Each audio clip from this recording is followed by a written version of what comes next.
The crash caused 2 passengers to be ejected from the SUV. This morning, after a multi-vehicle crash, one of the vehicles were carrying hydrochloric acid. A somber scene with multiple law enforcement agencies in the Permian Basin present at today's memorial service to pay their respects to their fallen comrade. Over the last week, there have been multiple car crashes on both the streets and on the highways, both here in Odessa and in Midland. It contributed to aggressive driving, distracted. Around 5 p.m. yesterday, a train derailed near the intersection of Dot Stafford Street and Oak Street after crashing with the tractor trailer on the railroad tracks. The Permian Basin, spanning West Texas and eastern New Mexico, lies at the heart of the greatest oil boom in American history.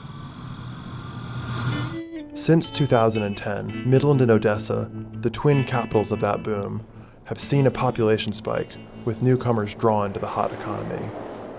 But the region's prosperity has been shadowed by injury and death. 3 men were hurt at a fracking site. 1 man has died. About 30 oil workers per year are killed on the job. And the death toll is higher still on the region's highways, where drivers race oilfield cargo back and forth on long shifts. MPD says 1 driver had to be extricated from a vehicle and 2 people were taken to the hospital. A train in Pecos hitting the Chamber of Commerce building. We're told 1 person has died and another has been seriously injured and taken to Medical Center Hospital in Odessa. Before the boom, the region had been largely moribund for decades, seemingly abandoned by an oil and gas industry that had once dominated the landscape. Kirk Edwards, chief executive of Latigo Petroleum and a Midland Odessa business leader, explains the dramatic turn. This part of Texas, rural Texas, is dying. The downtowns have died. And we don't want that to happen in Odessa and Midland. And you're seeing Odessa, Midland, Monahans, Pecos was a dying town 10 years ago, big time. It is thriving now, and truck stops and apartments and different areas coming in that people would not have invested in those communities for, except for the oil and gas coming back in and helping it thrive. In tonight's Basin Business Report, we're learning about what a strong fiscal year the Tall City economy has been having. In the early 2020s, oil and gas companies cut back on drilling operations in favor of repeatedly fracking the same well to squeeze out ever more oil. Fracking, injecting fluid into an existing well to force out oil and gas, costs a lot less than drilling new wells. And according to Edwards, this form of oil extraction has become highly efficient in the Permian, compared to exploring for new sites. Even if they did start drilling in the Gulf or in Alaska, you're not going to see that oil come on the market for quite a while. Those new locations would have to beat this because this is very easy for them to do out here. It's very easy to drill. It's a cookbook. It's almost a manufacturing process. But if new technology was making oil wells work like factories, then trucks hauling in a continuous supply of sand and fracking fluid were what kept them running smooth and steady. Sand mines spread across old ranches in the region. At first, the trucking companies that served the oil and gas industry were offering as much as $10,000 a week to drivers who could get it to the wellheads, although that pay later dropped as drivers responded to the demand.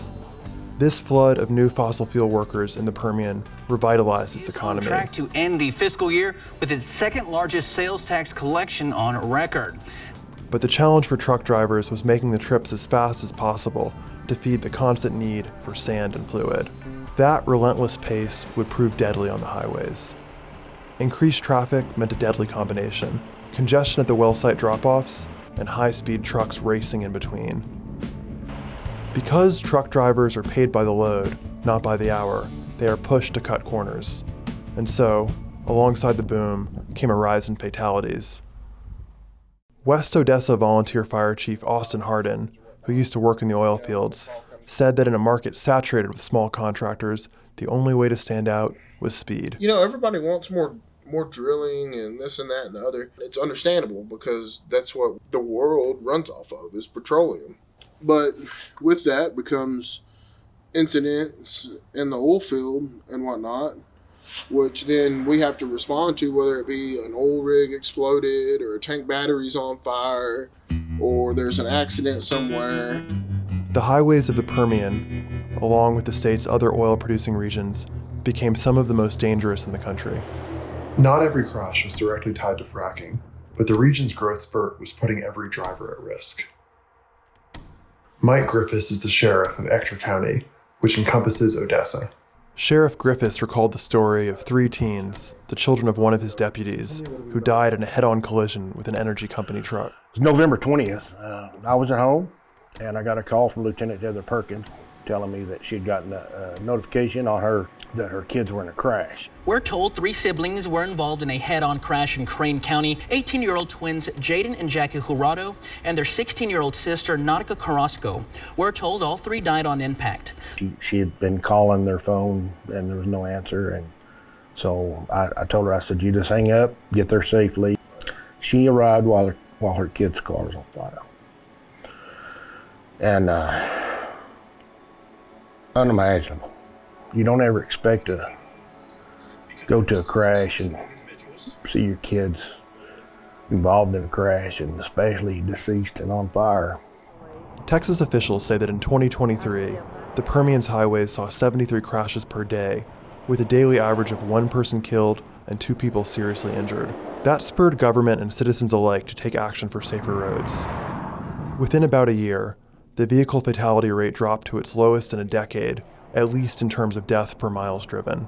But more drivers driving more miles still meant more deaths in absolute terms.